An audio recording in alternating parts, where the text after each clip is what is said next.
40 years of silence, the rusted Chevy that exposed Elmwood's darkest secret. Imagine a town drowning in silence, not the peaceful quiet of rural life, but a heavy, suffocating blanket woven from 40 years of unanswered questions, unspoken fears, and a tragedy so profound it became Elmwood's defining scar. May 17th, 1971, a date etched not in calendars, but in the collective soul of a community forever fractured. Two vibrant young women, Cheryl Matthews and Pamela Reynolds, the embodiment of youthful promise, vanished into thin air, swallowed whole by the seemingly serene landscape. The official story? A cold case. A mystery unsolved. But what if the story Elmwood told itself for 4 decades was a lie? What if the truth wasn't buried in the earth, but entombed in rusted metal, waiting patiently in a forgotten graveyard of steel? Prepare yourself, because a chance discovery, decades later, in the most unlikely of places, a sprawling scrapyard miles from Elmwood, didn't just reopen a cold case. It detonated a truth bomb, shattering the carefully constructed silence and revealing a horrifying reality far darker than anyone dared to imagine. A forgotten 1969 Chevrolet Impala, its faded paint holding secrets whispered only in metal and decay. What was hidden inside? The answer would change everything. The late spring air of May 1971 hung thick and expectant over Elmwood, a community so tightly interwoven that anonymity was a foreign concept. Here, neighbors knew each other's routines, secrets were thought to be fleeting whispers, and strangers were rare enough to cause a stir. Life moved with a predictable, comforting rhythm. Until May 17th. That was the day the rhythm broke, the harmony shattered, and a chilling dissonance took hold. Disappearance of Cheryl Matthews, 19, and Pamela Reynolds, 18, wasn't just news. It was an earthquake that rocked the very foundations of the town. Cheryl and Pamela were more than friends. They were two halves of a vibrant whole, fixtures in the Elmwood landscape.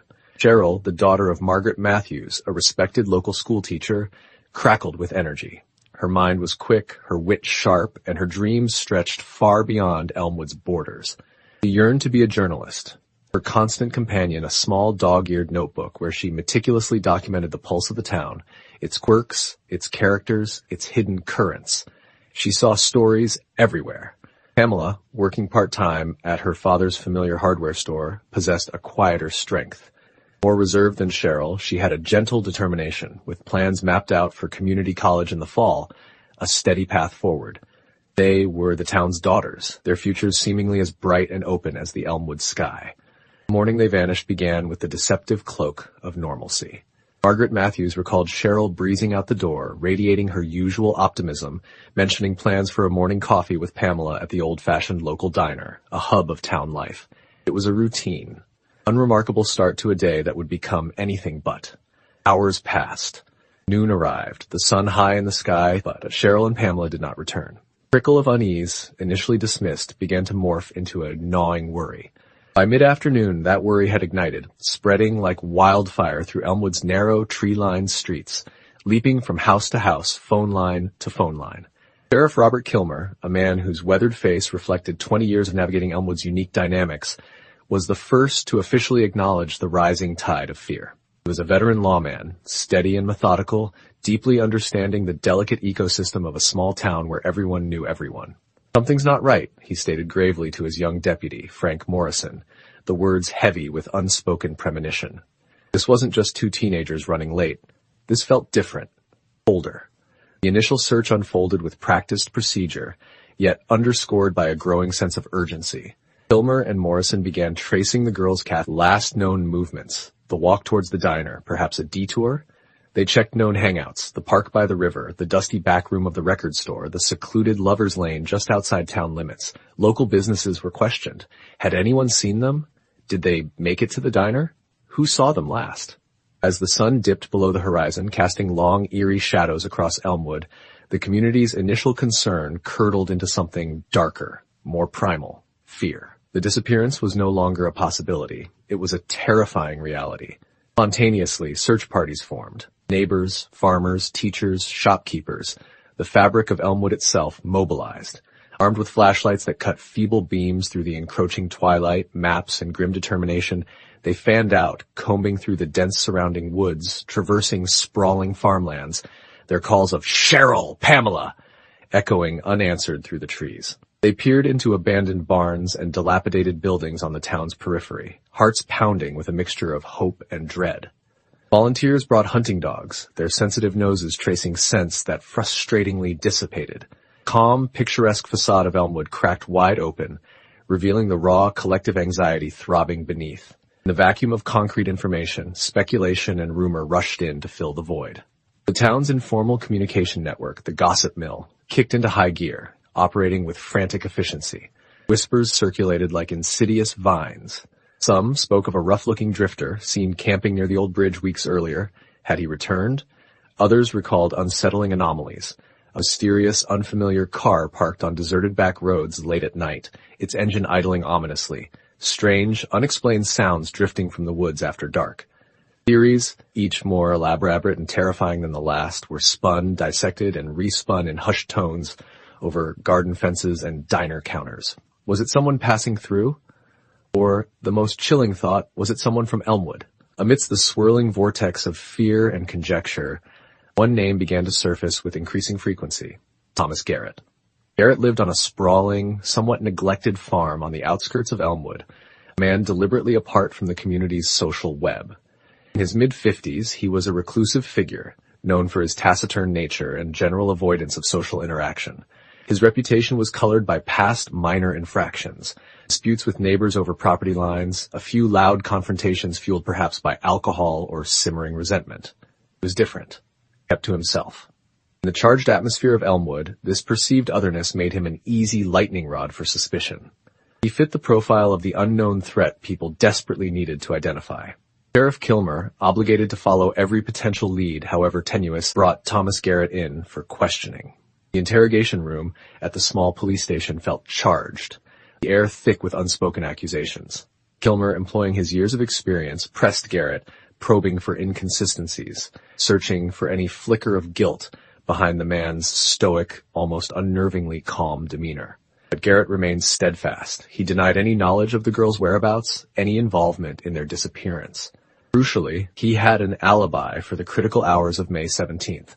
Claimed he was working his fields, mending fences, and, frustratingly for Kilmer, neighboring farmers, though perhaps not fond of Garrett, corroborated his presence on his property that day. They'd seen him.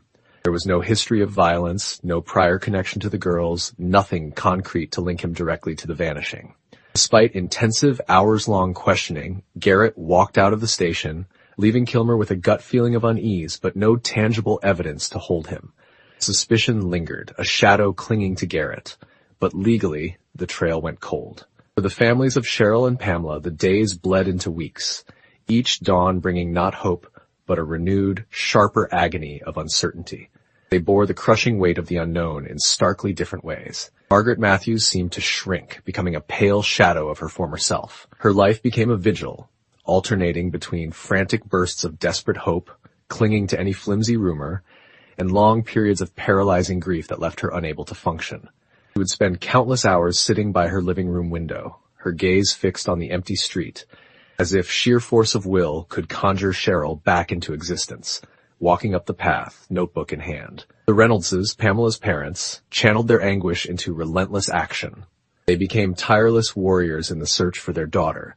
They organized volunteers, liaised constantly with the sheriff's office, and systematically plastered Elmwood and every surrounding town, gas station, and roadside diner missing person posters. Pamela's face, her quiet smile captured in a photograph, looked out from telephone poles and shop windows, a constant, heartbreaking reminder of the town's collective loss. Their grief was a roaring fire, fueling a desperate need to do something, anything, to pierce the wall of silence. Weeks turned into agonizing months. The initial flurry of activity inevitably slowed.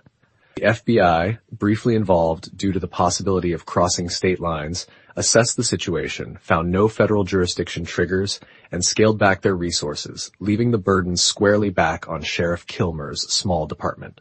Physical searches became less frequent, light yields diminishing with each passing day. The dogs found no definitive trail.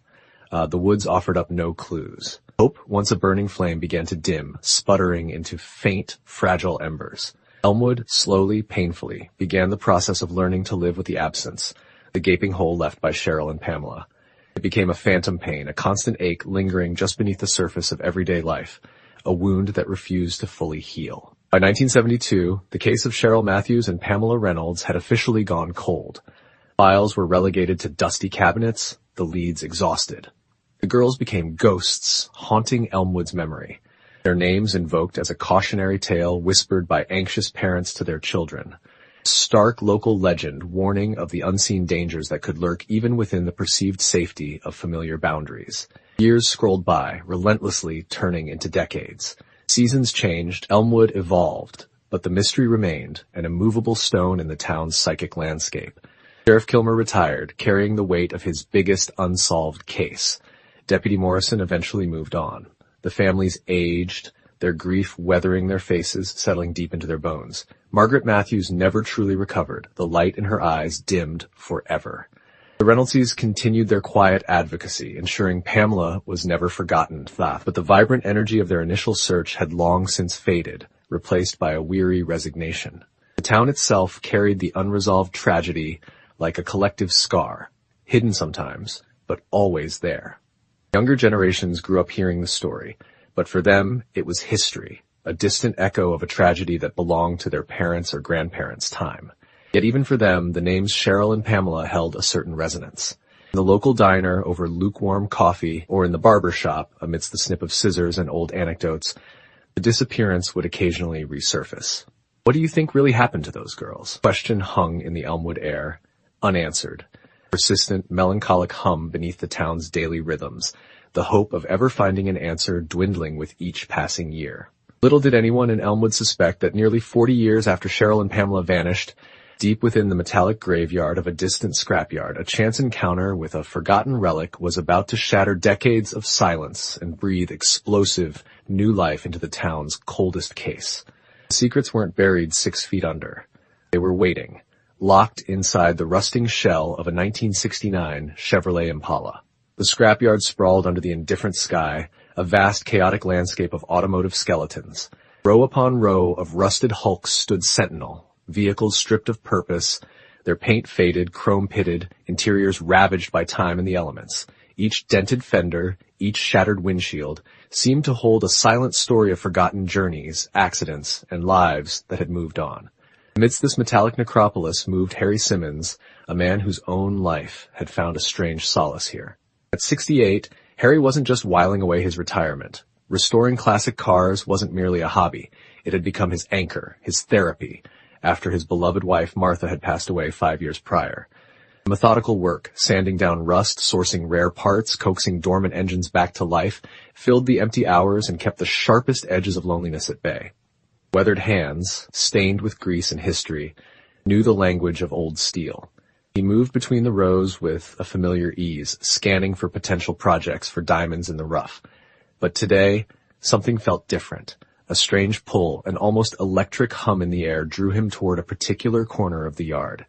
Then he saw it, a 1969 Chevrolet Impala. Even coated in decades of grime and neglect, there was something compelling about it. Midnight blue paint, though faded and streaked with rust, still hinted at its former glory. It sat slightly apart, as if holding itself aloof from the surrounding decay. It felt significant. As Harry circled the vehicle, running a practiced hand along the fender, assessing the bodywork, his fingers snagged on something unusual. Near the trunk lid, almost hidden beneath layers of dirt, was a series of shallow, frantic-looking scratches etched into the paint. They weren't accidental damage from the yard. They looked deliberate, desperate, almost like someone had tried to claw their way out or leave a final, desperate mark. A shiver, unrelated to the afternoon breeze, traced its way down Harry's spine. "Something's not right about you," he murmured, the words addressed more to the silent car than to himself. His curiosity piqued, tinged now with a strange sense of unease. Harry retrieved his tools. With a groan of protesting metal, he popped the trunk lid. The air that escaped was thick, musty, carrying the scent of aged fabric, mildew, and something else. Something indefinably older, heavier. It smelled like trapped time. His gaze swept over the typical scrapyard detritus, old rags, rusted tools, dried leaves. But nestled beneath, partially concealed, were items that immediately arrested his attention. They didn't belong. There was a worn, leather-bound journal, its cover softened with age. Several faded black and white photographs, curled at the edges, And most unsettlingly, a small bundle of women's clothing, folded carefully, almost hidden, looking decades old but strangely preserved. Harry reached in carefully, his movements slow, respectful. He picked up the photographs first. Two young women looked back at him across the gulf of years. One had an intelligent, slightly mischievous smile, a spark in her eyes, the look of someone eager to engage with the world. The other was more reserved, her beauty quieter but with an undeniable presence. Their faces struck a chord deep within Harry's memory, triggering a cascade of dormant recollections. Images flashed, missing posters on telephone poles, hushed conversations in the Elmwood diner, the palpable grief that had enveloped the town. Cheryl Matthews, Pamela Reynolds. The names surfaced from the depths, whispers from Elmwood's most enduring, painful mystery. He remembered that summer vividly, the stifling heat, the tension, the endless searches, the heartbroken faces of Margaret Matthews and the Reynoldses. He turned his attention to the clothing. A simple blue blouse, startlingly vibrant despite its age, with a small, telling tear near the collar. A pair of sturdy denim jeans, the cuffs caked with dried mud. Each item felt heavy, imbued with a silent story, a silent scream waiting to be heard. They hadn't been discarded casually. They felt deliberately placed, preserved, hidden. For a long moment, Harry stood frozen, the weight of his discovery pressing down on him. These weren't just random objects found in an old car. They felt like relics, evidence. But evidence of what? After 40 years, what could they possibly mean? A lifetime of ingrained respect for order, for doing the right thing, warred with the instinct to simply walk away, to leave the ghosts undisturbed. But the faces in the photographs, the silent plea in the scratched paint, wouldn't let him. His conscience, honed by years of meticulous work and quiet integrity, guided his next move. Within hours, Harry Simmons found himself sitting across a worn desk from Detective Sarah Reyes at the Elmwood Police Department. The station buzzed with the low hum of routine police work, a stark contrast to the bombshell Harry carried. The journal, the photographs, the carefully bagged clothing lay on the desk between them, radiating an almost palpable aura of significance. "Where exactly did you find these, Mr. Simmons?" Detective Reyes asked, her voice calm, professional, but her sharp eyes missing nothing. Her demeanor was controlled, masking the jolt of adrenaline that shot through her as she recognized the implications. Matthews and Reynolds' case was legendary, a ghost haunting the department's archives. Harry recounted his story, the scrapyard, his passion for restoration, the specific Impala, the strange scratches, the discovery in the trunk. He emphasized how he'd carefully preserved everything, touching as little as possible. Reyes listened intently, her gaze flicking between Harry and the items on the desk. He picked up a photograph, her gloved fingers tracing the edge. "These could be nothing, Mr. Simmons," she warned cautiously, managing expectations. "Old car, old stuff, coincidence." Then, her voice hardening slightly, she added, "Or they could be something incredibly significant." The path forward was clear. Modern forensic science, tools unimaginable in 1971, held the potential key. DNA analysis, fiber comparisons, fingerprinting on the journal, technology could potentially bridge the 40-year gap, unlocking secrets long buried in silence and rust. "We'll send these to the lab immediately," Reyes stated, her professional focus absolute. "We need to know what story these items tell." The wait for the results stretched out, a week feeling like an eternity. Then the call came. The lab results were conclusive, unambiguous, and utterly explosive. DNA extracted from trace elements on the blue blouse and the jeans provided a match. Not just similar, not just a possible link. An exact, irrefutable genetic match to Cheryl Matthews and Pamela Reynolds. Cold case didn't just reignite, it exploded. 40 years of dust were blown off the files. The Elmwood Police Department, jolted from its routine, buzzed with renewed purpose. Detective Reyes assembled a task force. Old witness statements were meticulously re-examined through a new lens. Geographical data related to the scrapyard's location and the Impala's potential history was scrutinized. And the name Thomas Garrett, long buried in the inactive files, resurfaced, becoming the intense focal point of a revitalized, high-tech inquiry. For Harry Simmons, the man who simply liked fixing old cars, the discovery was transformative. It wasn't just about finding lost items, it felt like unearthing lost souls. He had inadvertently become the catalyst for potentially bringing closure to a town that had carried an open wound for 4 decades. 1969 Chevrolet Impala, once just another piece of rusting metal destined for the crusher, had become a time capsule, a bridge between a painful past and a present suddenly charged with possibility. As carefully managed news of the DNA match began to seep into the Elmwood community, whispers turned into stunned conversations. Hope, fragile and tentative after so many years of silence, flickered anew in the hearts of those who remembered, especially in the now elderly families of Cheryl and Pamela. Something fundamental had shifted. The darkness that had held sway for 40 years might finally be starting to recede. But Elmwood was not prepared for the most shocking revelation, the one that would rewrite the narrative entirely, hidden not in the car, but in the decaying heart of Thomas Garrett's abandoned legacy. The late afternoon sun slanted across Thomas Garrett's abandoned farm, casting long, skeletal shadows from the dilapidated barn and rusted, forgotten machinery. The air was still, thick with the scent of decay, dry rot, and undisturbed dust. Detective Sarah Reyes and Harry Simmons moved through the cavernous, collapsing structure of the main barn, their footsteps muffled by layers of ancient hay and debris. Dust motes danced violently in the golden shafts of light, piercing through gaps in the rotting roof. Decades of neglect had created an atmosphere both eerie and poignant. They searched methodically, carefully shifting old wooden crates, piles of burlap sacks, and rusted farm implements. Harry, his connection to the case now deeply personal, felt a tremor in his weathered hands, a mixture of anticipation and dread.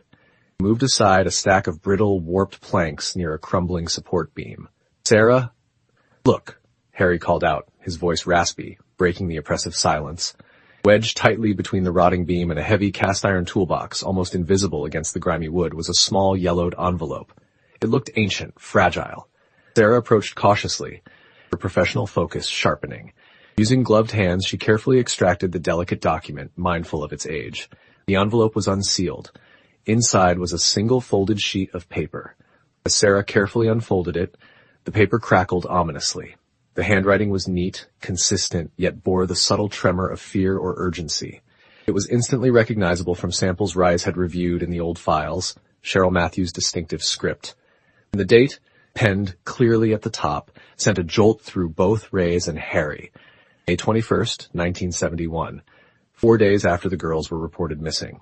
Sarah began to read aloud, her voice low but clear in the silent barn. "Dear Mom and Dad, if you are reading this, it means something has gone wrong. But maybe it also means we found a way to get this to someone. Please don't give up hope. We are alive. Thomas Garrett, he trapped us. He brought us here to the farm, locked us in the cellar beneath the old farmhouse. It was terrifying. But Pamela, she's stronger than anyone knows."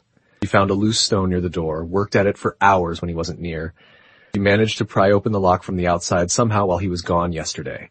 He waited until deep in the night. We escaped the cellar. We're hiding now somewhere near the woods by the creek. Scared. So scared. But we are together. We don't know what to do next. Where to go. He might be looking for us, but we have to try. We are going to try and find help. Get away from here. Please, please believe we are fighting. Don't stop looking. Love, Cheryl and Pamela. The implications crashed down on them with staggering force. Cheryl's words, reaching across 40 years from that desperate hiding place, painted a picture not of passive victims swallowed by darkness, but of resilient young women actively fighting for their survival. They hadn't just vanished. They had been abducted, held captive, and then, through courage and ingenuity, they had escaped. Harry leaned against the dusty beam, his breath catching in his throat. "They escaped," he whispered, the words a mixture of awe, profound sorrow, and burgeoning hope. "Got out." Specialized forensic team descended on the barn, meticulously processing the letter and the entire area where it was found. Advanced analysis confirmed the handwriting as Cheryl's. Trace DNA evidence on the envelope subtly linked back to Cheryl. Microscopic soil and pollen samples found embedded in the paper fibers were consistent with the area near the creek Cheryl mentioned, and, crucially, also matched trace elements found deep within the fibers of the clothing recovered from the Chevrolet Impala. The car hadn't just carried their belongings. It was likely involved after their escape from the cellar. Garrett must have used it, perhaps in his search for them, perhaps for something more sinister after recapturing them, or perhaps the girls themselves encountered the car after fleeing. But the letter, while providing a stunning breakthrough, also opened a new, agonizing chapter of the mystery. They escaped the cellar. They wrote the letter. What happened next? Where did they go after leaving that desperate note? Did Garrett find them again? Did they encounter someone else? Their ultimate fate remained shrouded in the mists of time. News of the letter's discovery rippled through Elmwood like an aftershock. The local diner, the hum of conversation reached a fever pitch. Decades of speculation were revisited, now illuminated by this astonishing new light. Martha Reynolds, Pamela's mother, now frail and elderly, sat in her familiar armchair, her brother reading Cheryl's words to her aloud. Tears streamed unchecked down her deeply lined cheeks, but a faint, fierce light rekindled in her eyes. "They were brave," she said softly, her voice thick with emotion. "My Pamela, she always had a hidden strength. They fought back." In the weeks that followed, the investigation surged forward with renewed intensity, but the trail, 40 years cold, proved incredibly difficult to follow beyond the discovery of the letter. Extensive searches of the woods near the creek, using ground-penetrating radar and modern forensic anthropology techniques, yielded nothing. Historical satellite imagery offered no clues. Records were scoured, old potential witnesses re-interviewed, but the path went cold in after the creek. Cheryl and Pamela had seemingly vanished once more, like ghosts fading at dawn, leaving behind only the echo of their courage in that desperate letter. Harry Simmons found himself inextricably bound to the unfolding drama. The 1969 Chevrolet Impala, now carefully transported and preserved as critical evidence, became more than just a car he'd stumbled upon. It was a tangible link to Cheryl and Pamela, a symbol of their ordeal, their resilience, and the agonizingly incomplete story. He felt a responsibility, a connection that transcended mere curiosity. During a tense community meeting held at the Elmwood Town Hall, packed with residents spanning generations, Detective Sarah Reyes stood before them, presenting the known facts, managing the delicate balance of revelation and remaining uncertainty. "We cannot definitively say what happened to Cheryl and Pamela after they escaped Garrett's cellar and wrote this letter," she explained, her voice resonating with quiet respect for the victims. "The trail vanishes after that point, but we now know, without a shadow of a doubt, that they were not passive victims of fate.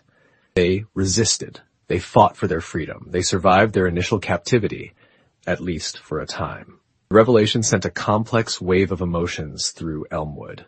There was relief that the girls hadn't simply been erased without a fight. There was profound sadness for the terror they must have endured. There was renewed grief, sharpened by the knowledge of their struggle, and there was still the gnawing pain of the unresolved ending. But amidst it all, there was also a strange kind of closure. Families of Cheryl and Pamela, who had lived under the suffocating weight of complete uncertainty for 4 agonizing decades, finally had a glimpse of their daughter's final days. Not as helpless figures, but as courageous young women demonstrating extraordinary bravery in the face of unimaginable horror. For Harry Simmons, the journey had been profound. The quiet retiree, the meticulous mechanic who found solace in restoring forgotten machines, had inadvertently helped restore a forgotten narrative, piecing together fragmented truth. Chevrolet Impala, rescued from the oblivion of the scrapyard, had become an unexpected vessel of truth, a catalyst for revelation. As autumn began to paint Elmwood in hues of gold and crimson, a sense of healing, tentative yet palpable, began to settle over the town. The central mystery, the girls' ultimate fate, remained unsolved, a persistent ache, but the oppressive darkness of the complete unknown had been pushed back, pierced by the undeniable light of Cheryl and Pamela's resilience. They were no longer just Elmwood's missing girls. They were remembered now as survivors, their bravery finally acknowledged. In the small Elmwood Historical Society Museum, a new, poignant exhibit was curated. At its heart stood the 1969 Chevrolet Impala, painstakingly cleaned but left unrestored, its scratches near the trunk still visible, bearing silent witness. Surrounding it were enlarged copies of the photographs Harry found, a facsimile of Cheryl's heart-wrenching letter, and other period memorabilia telling the story not just of a disappearance, but of unexpected courage emerging from despair. A simple plaque beneath the letter read, "Sometimes the deepest truths and the greatest hope are found in the fragments left behind. In memory of Cheryl Matthews and Pamela Reynolds, forever remembered for their fight." The story of Cheryl and Pamela would continue to be told in Elmwood, but now it was different. It was a story imbued with tragedy, yes, but also with an enduring testament to the strength of the human spirit, its capacity to resist, to hope, and to fight for survival against impossible odds. Harry Simmons would often visit the museum, standing quietly before the midnight blue Impala, reflecting on the improbable chain of events that began with a strange feeling in a scrapyard and ended with bringing a measure of light to a decades-old darkness. And though the final chapter remained unwritten, Elmwood had found something invaluable.